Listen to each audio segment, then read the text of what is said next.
আর দুর্গাপুজো তো সেপ্টেম্বরেই পড়েছে, আর 1 মাস পরেই পুজো। আর অর্ঘ্যদীপের বাবার second Saturday, fourth Saturday office ছুটি থাকে, যেহেতু এই সরকারি অফিসগুলো এরকমই ছুটি থাকে। তাই আমি ভাবলাম যে না, এখন মার্কেটে যাই, এরপরে আরও প্রচণ্ড ভিড় হয়ে যাবে, তখন ভীষণ অসুবিধা হবে। আর ওয়েদারটাও ভালো আছে, তার জন্যে আমি বড়বাজার মার্কেটে গেলাম। আমার মহাজনেদের সাথে আগেই ফোন করে কন্ট্যাক্ট করেছিলাম, বলল যে হ্যাঁ দোকান খোলা থাকবে রাখির দিনকে। তাই আমি আর অর্ঘ্যদীপের বাবা গিয়ে পুজোর সব কালেকশান কিছু কিছু নিয়ে আসলাম।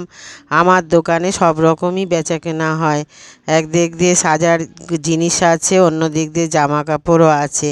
একটা দোকানের মধ্যে দুটো ব্যবসা চলে আমার। তাই আমি গেলাম, দেখো বন্ধুরা কিভাবে আমি মার্কেটিং করছি।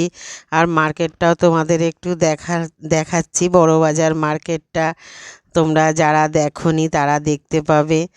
আর এখন আমি কেনাকাটা করছি, আর সামনে তো 15ই আগস্ট, তার জন্যে সেই সবও বিক্রি হচ্ছে সব, দেখো বন্ধুরা। আর আমি আমার যা যা প্রয়োজনীয় জিনিস সব নিতে চলে গেলাম। সবই জানাশোনা হয়ে গেছে, আমাকে সবাই বলছে এতদিন পর আসলেন। আর সত্যি মার্কেটে সেইভাবে তো যাওয়া হয় না, একবেলা দোকান খুলি, দুবেলা খুলতে পারি না।